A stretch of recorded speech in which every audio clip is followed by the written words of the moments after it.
Շնորհակալություն, հարգելի գործընկերներ,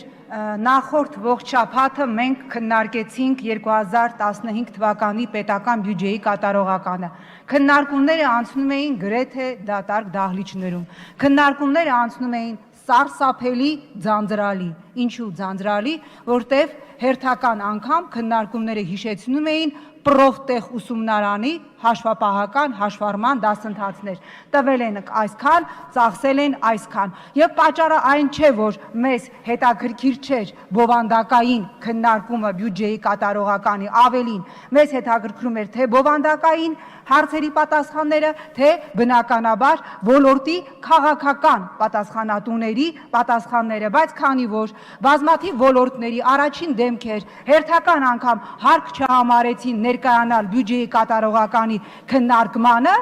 եւ հերթական անգամ մենք ստիպված էինք մեկ շաբաթ հաշվապահական հաշվառման կուրսեր լսել, թե ինչքան է հատկացվել եւ ինչքան է ծախսվել ոլորտներ կար, որտեղ 100%-ից ավել ուրեմն գերազանցիկի այսպես սինդրոմով ամեն ինչ եղել էր փայլուն։ Ինչ վերաբերում է այստեղ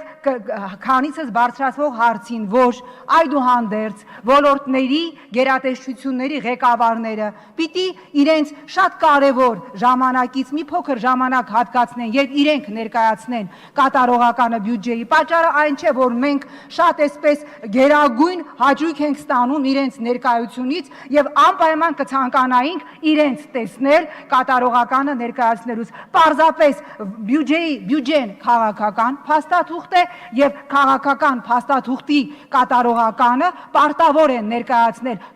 ոլորտի քաղաքական պատասխանատուները եւ ոչ թե նրանց տեղակալները, որոնք որևէ բովանդակային եւ քաղաքական հարցի հասկանալի պատճառներով չեն կարող պատասխանել, որտեղ նախ տեղյակ չեն եւ երկրորդ դա իրենց իրավասություններից դուրս է։ Դրա համար թե բյուջեի կատարողականի քննարկումները խիստ ձանձրալի են եւ թե այստեղ այս քննարկումները ես կարծում եմ, որ մեր բազմաթիվ գործընկերների համար շարունակում են մնալ ձանձրալի, որովհետև մենք ըստ էության գործ ունենք երկու իրականության հետ, վիրտուալ իրականություն, որտեղ փաստաթղթերով ամեն ինչ հրաշալի եւ ամեն ինչ իդեալական է եւ իրականություն, որտեղ ամեն ինչ չէ, որ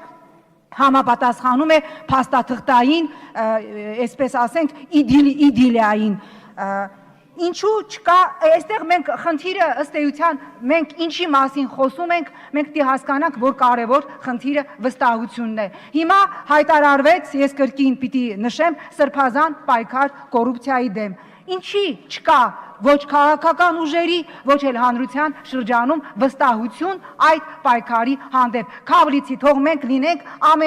այսպես հորետեսները եւ թող այդ պայքարը իրապես դրական արդյունք տա։ Բայց երբ որ ասվում է, որ 3 շաբաթյա ժամկետ ենք տալիս Հայաստանում մոնոպոլիաները հայտնաբերելու համար, կներեք, ես իրավունք ունեմ դրան չհավատալու, որտեղ ոչ մի րոպե պետք չէր տալ Հայաստանում մոնոպոլիստների եւ մոնոպոլիաները հայտնաբերելու համար։ Եկեք միասին դուրս գանք Բաղրամյան փողոց եւ միջին վիճակագրական քաղաքացուն հարցնենք, թե ովքեր են Հայաստանում այն մոնոպոլիստները, որոնք տրված են մոնոպոլիաներ։ Եվ պետք չէր մեր շատ հարգարժան Արտակ Շաբոյանի առջև դնել մի խնդիր 3 շաբաթում հայտնաբերել մոնոպոլիստներին, երբ որ կրկնում եմ մոնոպոլիստների մի մասը այստեղ նստած է, մի մասն էլ այստեղից դուրս են։ Այնպես որ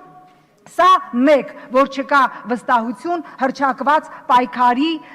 արդյունավետության մասով։ Երկրորդ, այստեղ նաև կառավարության հետ հարցուպատասխանի ժամանակ խոսվեց մի կարևոր խնդրի մասին, որը ամեն օր մեզանից յուրաքանչյուրը հարց է տալիս։ Այդ ինչպես են լինում, որ մարդը ստանում է պաշտոն եւ մի տարի հետո նրա զոքանչը, որը 3 տարի առաջ Արաբկիրի շուկայում գազար էր վաճառում, միտեղ գազար վաճառել ես, բացարձակ պախարակելի բան չեմ համարում, բայց ինձ զարմանալի է, թե ինչպես կարող է գազար վաճառողը մի տարում լինել հայտարարագրերով միլիոնատեր։ Հիմա հարցը իրավունք ունենք տալու։ Այնպես որ երբ որ ասում են մենք հիմա պիտի կեղծ հայտարարագրերի դեմ պայքար մղենք, ես այդքան էլ չեմ հասկանում, որտեղ մեր բոլոր միլիարդատեր եւ միլիոնատեր բարձրաստիճան պաշտոնյաները, որոնք ես որքան ուսումնասիրել եմ նրանցից մեծ մասի կենսագրությունը, ոչ Մանթաշովի թողներն են եղել, ոչ Ռոքֆելլերի ինչ որ պրամոյ ժառանգներն են եղել, ոչ գանձ են գտել, ոչ էլ չգիտեմ ինչ որ ժառանգություն են ստացել, չգիտես ինչի, նրանք բոլորը եւ առավելապես նրանց բաժանաղները, քենիները եւ չգիտես ինչի հատկապես զոքանչները, բարձվում է մեր միլիոնատեր պաշտոնյաները հատուկ այսպես վստահություն ունեն զոքանչների հանդեպ եւ իրենց ունեցվածքի գերակշիռ մասը ձևակերպում են զոքանչների անունով, միլիոնատերեր են։ Հիմա դա ոնց է կարգավորվելու կամ անօրինական հարստացածները։ Անկեղծ ասած, ես մի քիչ դժվար եմ պատկերացնում, թե ոնց են կապացուցելու մարդը անօրինական հարստացել է, թե չէ։ Բերում են հայտարարագիր, հայտարարագրում ամեն ինչ օրինական է, իրանք էլ պատրաստ են պապայի արև երթվել։ Նախարարը ասում է, որ հեռախոսահամար են հրապարակում թեժ գծի, ովքեր տեղյակ են կոռուպցիոն դրսևորումներից, թող զանգեն այդ թեժ գծին, իմ մոտ տպավորություն է, որ տվյալ նախարարությունը ուղղակի ուզում է զավեշտի վերածել, իսկապես եթե անկեղծ մղում կա կառավարության կողմից կամ հասկացել են, որ անցնում են արդեն Ռոբիկոնը եւ եւս մեկ քայլ եւ երկիրը կանգնելու է պատային իրավիճակի առջեւ, ես իրավունք ունեմ մտածելու, որ ինչ որ մի կետից հատուկ ուրեմն փորձ է արվում նաեւ այսպես ասենք անլրջացնել այս ամենը կամ երբ որ երևի թե հանրային տրամադրություն շոշափելու համար ասվում է որ միգուցե մենաշնորի որոշ ոլորտների տանք պետական մենաշնոր մասնավորապես շաքարավազին հետո ասում է գիտեք դուք ինձ սխալ եք հասկացել ես դա նկատի չունեի ես այդտեղ էլ միտում անկեղծ ասած ես ինքս տեսնում եմ Եթե իսկապես կա նախաձեռնություն, եւ եթե իսկապես կա գիտակցում, որ մենք հատել ենք արդեն թույլատրելիի եւ անթույլատրելիի կարմիր գիծը, այս ամենը անլրջացնելու համար։ Այնպես որ ես կրկին կոչ եմ անում կառավարությանը եւ կոչ եմ անում մեր հարգարժան հանձնաժողովի ֆինանսավարկային եւ բյուջետային անենք այնպես որ այս կատարողականի հաշվետվությունները չվերածվեն հաշվապահական հաշվառման ձանձրալի գործընթացների մենք ինքներս հարգենք մեզ եւ երբ որ տեսնում ենք որ ոլորտի պատասխանատուն չի ներկայացել հաշվետվությունը ներկայացնելու պարզապես դուրս գանք դահլիճից դուրս գանք քննարկման սենյակից որտեւ ես կարծում եմ որ եթե կա ցանկություն միշտ կգտնվի անհրաժեշտ ժամանակ իրենց անմիջական պարտականությունը կատարելու համար։ Սա է մնացածը կապրենք կտեսնենք։